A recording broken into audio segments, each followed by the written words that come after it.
Notimundo a la carta. Una opción para mantenerse informado. Con Gisela Bayona.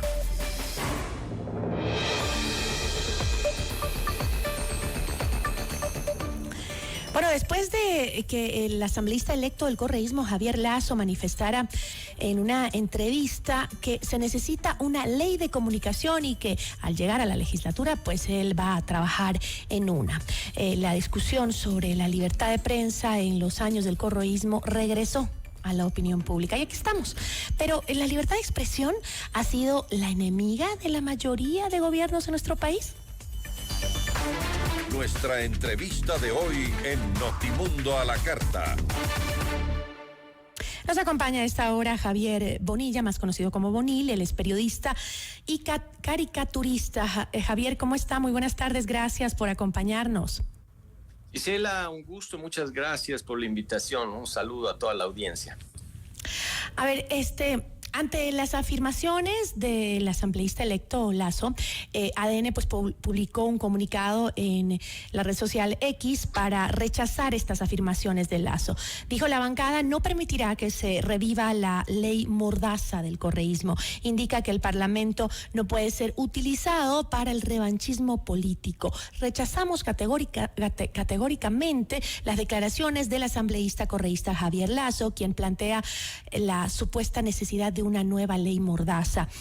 Argumenta que solo se busca silenciar a los medios de comunicación y a quienes pues piensen diferente, y recordó este comunicado que el correísmo ya usó una normativa para sancionar a más de 675 medios, perseguir periodistas, imponer multas por más de $1 millón y obligar a los comunicadores a afrontar juicios penales.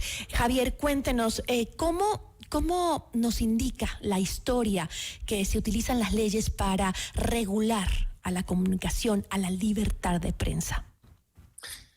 Bueno, primero me parece muy bien que un grupo político, como en este caso mencionas el partido de gobierno, se haya pronunciado de esa manera. Es lo mínimo que uno puede esperar de un gobierno democrático. Así debería ser.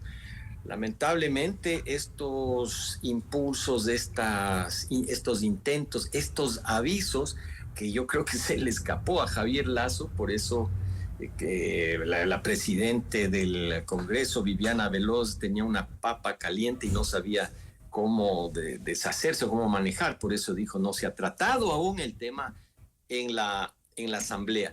Pero no solo es Javier Lasso, yo quiero que recordemos y traigamos a la conversación otro video que circuló de Rafael Correa en un Zoom en el que está la candidata a la presidencia y Fernando Casado, que es un asesor de la campaña y ferviente defensor y cheerleader del chavismo.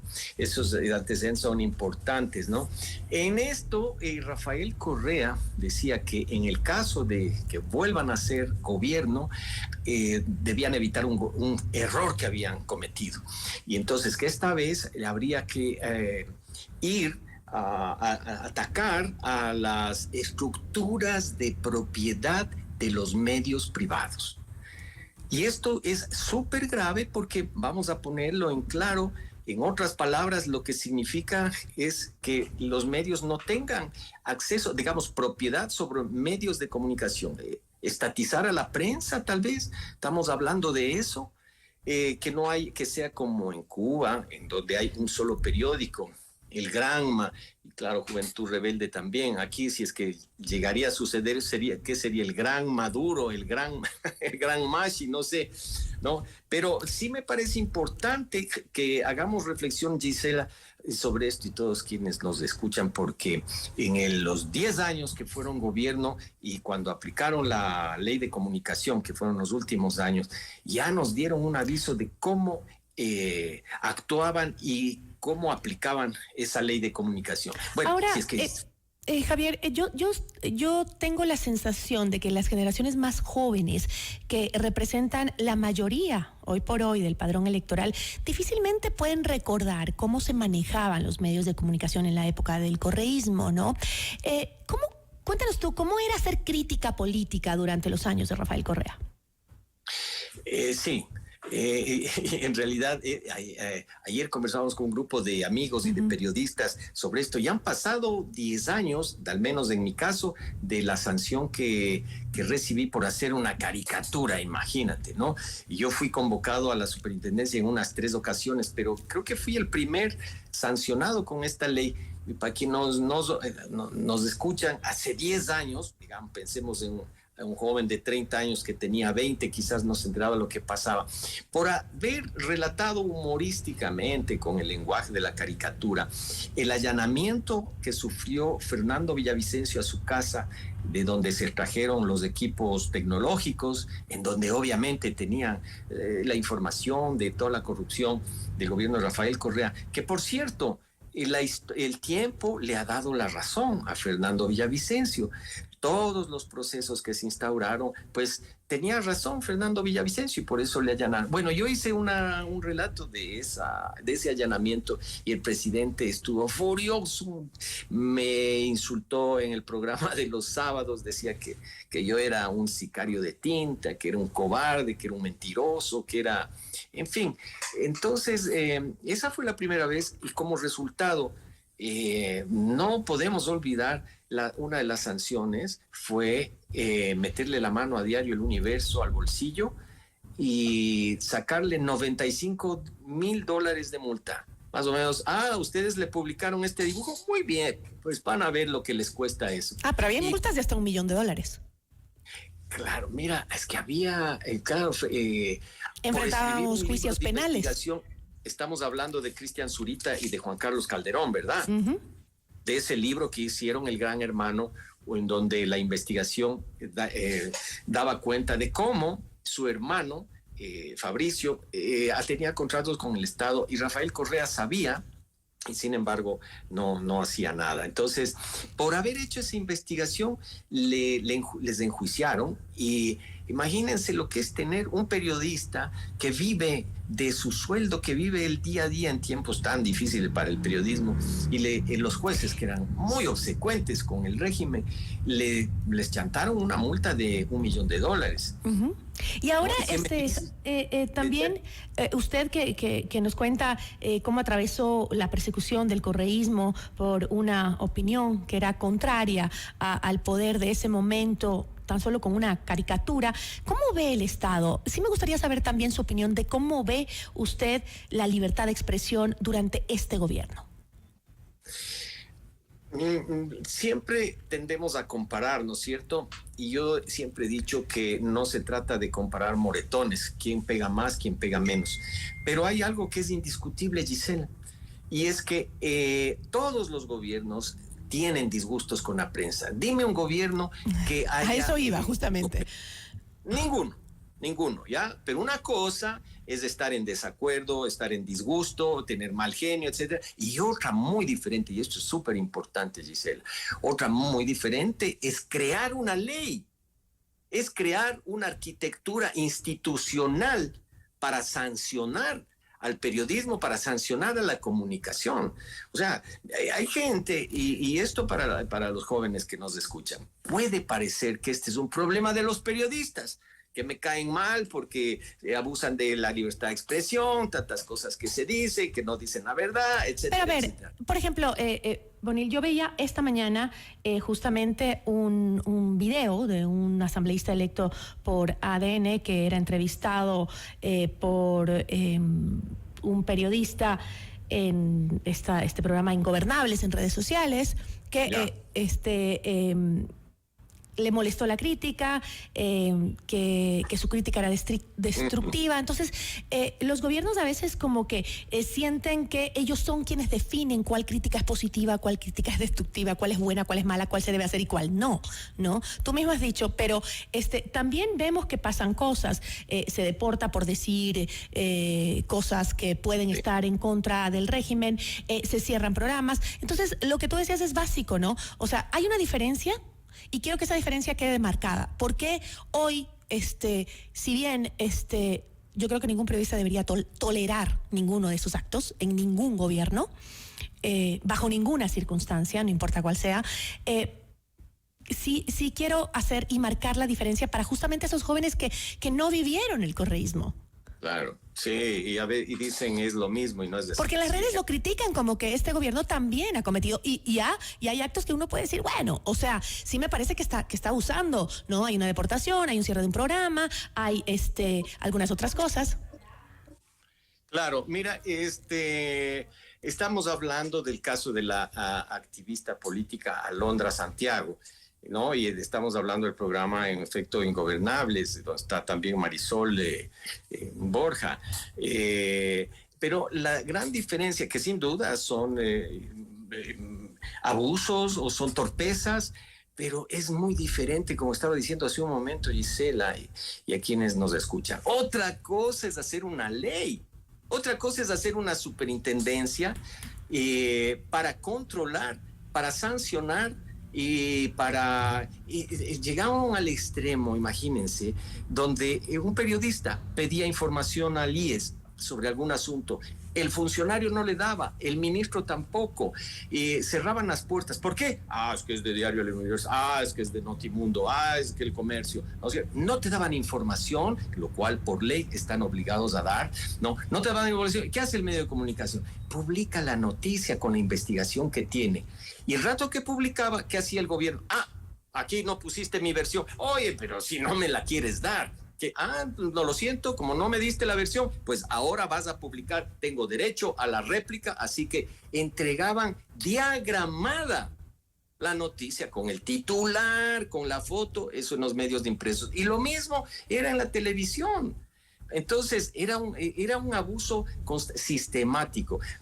Por ejemplo, en la Supercom, la Superintendencia de Comunicación, con la ley de comunicación que se creó, hubo alrededor, no tengo la cifra exacta, pero cerca de 800 procesos en la Supercom que se abrieron. Uh-huh. ¿Sabes qué porcentaje era de ciudadanos? Porque decían que la ley de comunicación era para defender a los ciudadanos. Me parece que era el 75% de todas esas denuncias eran hechas nada más ni nada menos que por funcionarios. Ahora, a los funcionarios que no les gustaba lo que publicaban los medios, era para defender a los funcionarios. Pero podemos decir que alguna vez hay, ¿cómo sería la forma de proteger a quienes hacen crítica periodística, que esa crítica realmente no sea sancionada? O sea, ¿se le puede poner límites a la libertad de expresión? Bueno, de hecho lo han puesto, ¿no? Y ese es el riesgo, Gisela. Y yo quisiera dirigirme precisamente a los jóvenes que tú mencionabas, gente que no vivió, por un lado, y también personas que creen que es un problema de periodistas. Yo les quiero decir una cosa, esto no es un problema de periodistas. Esto no es un problema de los medios de comunicación, que de por sí ya tienen una dura batalla contra la digitalización y el nuevo hábitat en el que tienen que desarrollarse, ¿no es cierto?, por el Internet, etcétera. Esto es un problema para todos los ciudadanos y les voy a explicar por qué. Mira lo que ha pasado, por ejemplo, en Venezuela. No solo que diezmaron a la prensa, no solo eso, sino que las redes sociales también son controladas. Veamos lo que pasa en Nicaragua, que van avanzando de ese modo.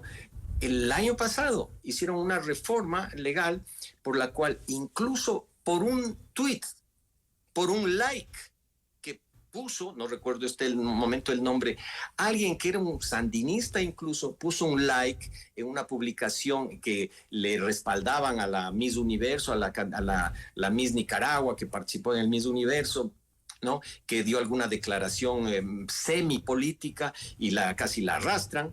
Pues por haber puesto un like le abrieron un proceso. Y entonces digamos, ellos dicen que es por atentados a la seguridad del Estado. Mucho ojo, amigos, porque aquí en Ecuador también con esa ley de comunicación, y tú te acordarás, Giselle, Crudo Ecuador, que era alguien que publicaba memes y cosas con gran sentido del humor, con un éxito fenomenal, ¿no? La gente se reía con las cosas de las críticas al gobierno. Bueno, que Rafael Correa, me acuerdo, una sabatina, dijo, miren, este es el nombre y esta es la dirección de la casa de Gabriel, ¿cómo se llama? Y dijo el apellido. Bueno, recibió un regalito, unas flores. Entonces hay que poner mucho ojo porque esto no es solo un problema para periodistas ni para medios de comunicación. Amigos, esto es de la libertad de expresión de todos los ciudadanos. Y acordémonos que tú te acordarás, Gisela, en quisieron hacer pasar la comunicación como que fuera un servicio público, ¿no? Y uno diría, sí, claro, pues es que la información es un bien para la gente, para la comunidad, pero no nos confundamos, servicio público es la luz, es el agua, es el teléfono, y entonces al declarar servicio público, ¿qué hacía el Estado? Ellos eran los llamados a regular y a otorgar las concesiones de quién ejerce ese servicio público. Haciendo un símil diría, es igual que las iglesias, como que fueran a controlar las iglesias. Por supuesto que las iglesias tienen que pagar impuestos, o son fundaciones, o solo pueden poner en tal parte de la ciudad, qué sé yo, ¿no es cierto? Pero no puedes llegar, es como que llegaran a controlar, a ver, ¿usted qué va a rezar? ¿A quién le va a rezar? ¿A qué santo él se va a encomendar? Más o menos así es lo que sucedería, ¿no? Y la libertad de expresión, como tú decías, Javier, no es potestad única de los periodistas, es un derecho de todo ser humano en nuestra Constitución y en la mayoría del mundo democrático. Sí, yo me acuerdo en esa época que hasta da chiste y pena, dentro del propio movimiento hubo una ocasión en la que se trataba el tema de la despenalización del aborto y hubo 3 asambleístas mujeres, que la actual prefecta de Pichincha, otra Gina Godoy y también Soledad Buendía, que se pronunciaron a favor de despenalizar el aborto, que era la posición contraria a la del presidente. Cuando se enteró eso, el presidente pegó el grito en el cielo y dijo que si es que no cambiaban eso, que él iba a renunciar y patatín, patatán. Y les obligaron a disculparse, les obligaron a retractarse. Y eso fue justamente lo que hicieron. O sea, le dijeron, compañero presidente Rafael, esta vez te equivocaste. Y al final, ¿sabes qué pasó, Giselle y amigos? ¿Qué pasó? Les sancionaron, o sea, un comité disciplinario del partido que les sancionó por irse en contra del criterio del líder del movimiento. O sea, una cosa tremenda. Entonces, como ven, no es solo un asunto de periodistas. ¿Y cuál es el grave problema? Esto es importante entender. Esto lo que va configurando son liderazgos totalitarios. Son gobiernos totalitarios que tratan de controlar el pensamiento, la opinión, la comunicación, no solo de los medios privados, sino como he demostrado en esta anécdota de Paola Pavón, sino también de la gente muy cercana a ellos, ¿no? Entonces, ese es el grave riesgo con una ley de comunicación que ojalá la gente haga conciencia, mismo dentro del movimiento de ellos, ¿no? Porque tarde o temprano te va a caer el chirlazo atrás. Yo le agradezco muchísimo, Javier, por habernos acompañado. Muchísimas gracias. Gracias a ti, Gisela, y hagamos votos para que esto no suceda. Para que no nos vuelva a pasar, nunca más. Muchísimas gracias, Javier. Nos acompañó Javier Bonil, periodista y caricaturista de Diario El Universo. Notimundo a la carta. Información oportuna al instante mientras realiza sus actividades al mediodía.